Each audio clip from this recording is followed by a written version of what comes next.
Good afternoon, everyone. It's September the 19th, 2024. Today, I just want to talk about some different things that I've mentioned before and a little bit of an update on what's happening with me. And so I just wanted to say that I was expecting some meetings to start earlier this month, and one of them got canceled till the beginning of October because the speakers weren't available. But from the itinerary of that, it's going to be a very good meeting in October. So I don't think so very much is going to happen until the end of the month. So I'm going to mention some other things, and then I'm going to I want to also talk about I talk about seniors doing things and the value of seniors, and I wanted to explain to my explanation. I've got a couple of them here of what a senior is in our Indigenous culture. Of course, the seniors and the elders, they're the wisdom keepers. That's what we're called, because we have all the knowledge of what we've gone through our whole entire life to pass on to the children. Now, this was great because we also had it in mainstream society, because when the grandparents used to live with us, like my grandfather had all his wisdom living with us to pass on to me. So I've got all these sayings and things that he's passed on that I'm passing on through the videos now as well.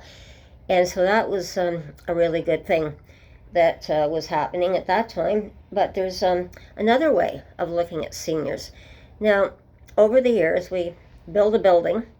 Sometimes it's a school, and they decide, oh, we like to put a little hole in the ground, get a little box, and wouldn't it be neat? Okay, at say 1920, for example, why don't we put some articles in it from 1920 so that maybe 25, 30, 100 years from now, whenever they decide, we're going to dig up this time capsule and see what's in it. And then I'm thinking, well, that's exactly what we seniors are. We're living, breathing time capsules of the time period that we've grown up with all our knowledge in that to pass on. So when you look at us, we are time capsules. So living, breathing time capsules. So when we die, you lose another time capsule. Very important time capsule with maybe very important information to pass on, which is the way I'm feeling right now, that I need to pass on some of my knowledge to help people. And that's one of the things that I see as well. And then when I talk about the pandemic and what it's done to everybody and the mental health and everything that's going on, I think back, and one of the things I remember from my childhood, I don't hear it mentioned much anymore, but I remember when the soldiers started coming back from the Second World War, it was a phrase that they used, battle fatigue.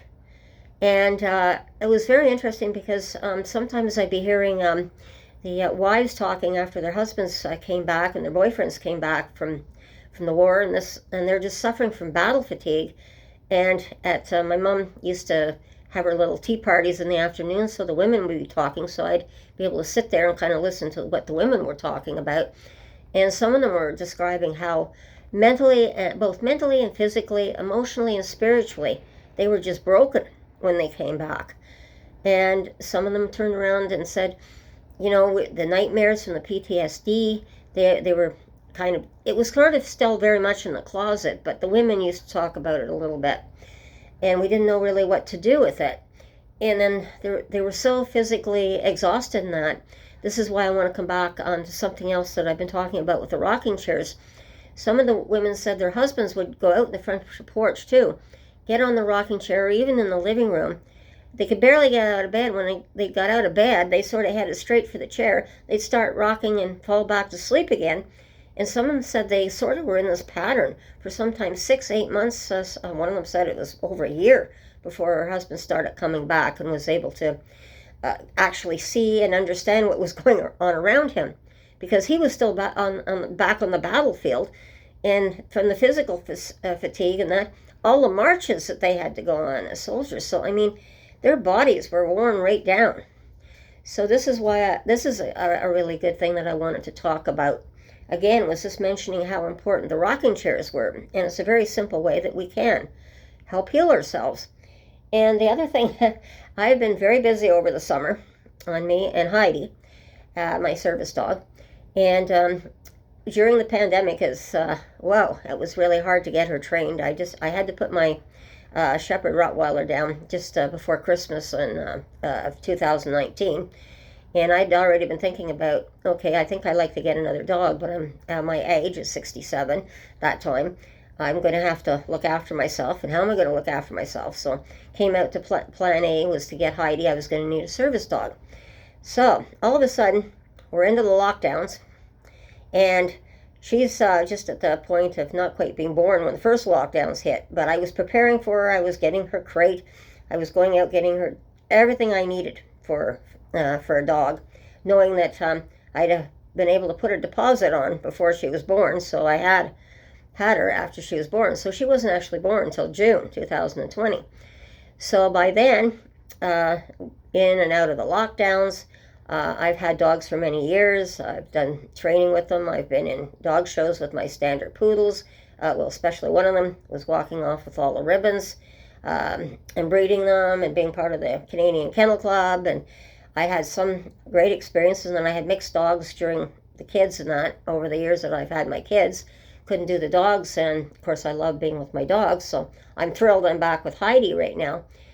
But one of the things that I found, the mental anguish and some of the things that have happened, as I've been explaining on PTSD, and that little young boy that at the shopping center there who ended up because of that other little baby who was burnt to death in the car, and he saw what had happened and that. So I've always wanted to work with therapy dogs as well, and I thought, what's the difference between a therapy dog? What's the difference between a service dog? And I knew, and I'm finding out, well, the service dog is strictly for me. When you see a service dog vest and a service with marked, you don't touch a service dog, because they're specifically for the owner or the handler at that point for their disabilities. And so with a therapy dog is you go in and you help other people. So with the experience now, it took me quite a while because I smashed up my face in the end of the summer of 2022. And I was just horrible, black and blue, and I had stitches, and it was Heidi, and it wasn't exactly her fault. Some car cut us off, and she slammed into the crowd in front of me that we were on the walk sign, and I got tangled up in the leash, and I went down smack, face first, right into the pavement. So I was recuperating from that at the same time that the St. Bridget's was going on with the convoy people, and I was on the protest line, so that's what got me involved, as I said, with the homeless people, from what I was saying. And so I thought, okay, I'm just going to rest this fall, and in the spring I'm going to go back and I'll start up with the dog training again. And that didn't happen because over the winter I got that horrible infection, which I keep talking about, that put me in the hospital for 6 weeks, and my leg was all blown up with this infection, and they were pulling out all this guck, and they had to put me out and drain my knee, and of course I couldn't walk. So it was another, probably a good almost a year, 10 months or so before I was able to walk properly. But I was so thankful that I had Heidi, because she helped me to get back up on my feet again. So this year it's all dog training. But during the pandemic, I was able to scoot in and get her first obedience certificate, her beginner's obedience certificate. Fortunately, I called up a place, and they're just so packed because of all the pandemic dogs and puppies and everything. But I got one spot left, so I got that. So it took me a while, and even all the dog trainers are saying we're just swamped with people right now with all these dogs. We're having trouble getting into classes. So this spring I got into the class. I got her other 2 obedience certificates over the summer, spring and summer. And now I'm working on another certificate for the brain games.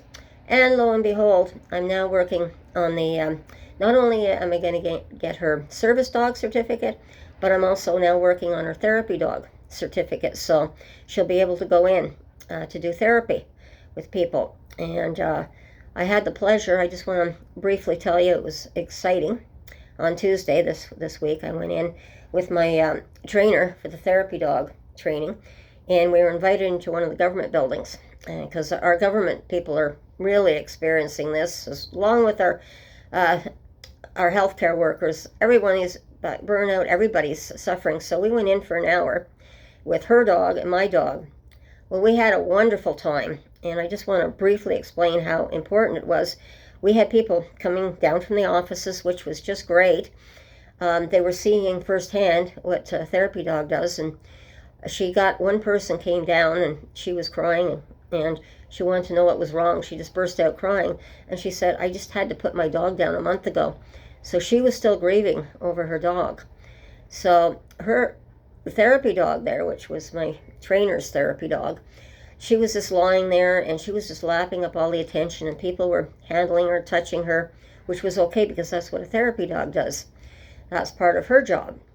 So it was beautiful to see her come back because, as I've mentioned before, I've seen certain circumstances. I've had people that have had dogs that have been put down like that, and I've had a similar experience with Heidi.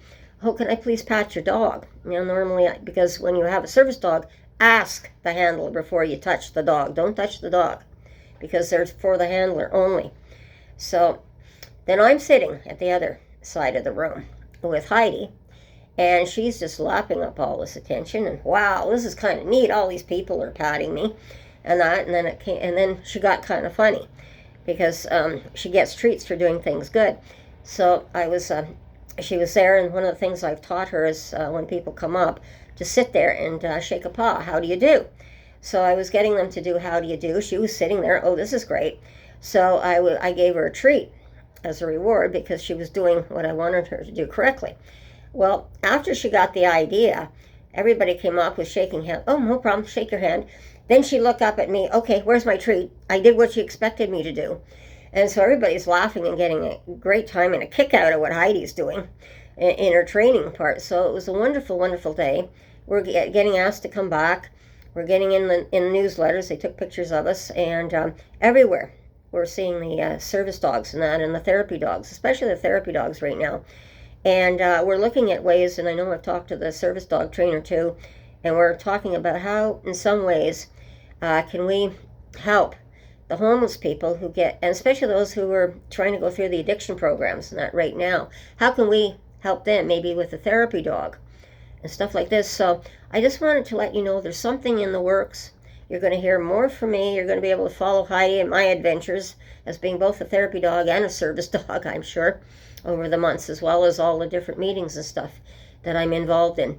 But I just wanted to let you know what's going on. It's all positive, but it's taking time to put together, and I'll have more information on what I'm talking about too, as well. So it's getting long, so I'm going to leave it there today. Everyone, take care, be safe, be aware of your surroundings, and have a great day, and we'll talk again soon. Bye-bye.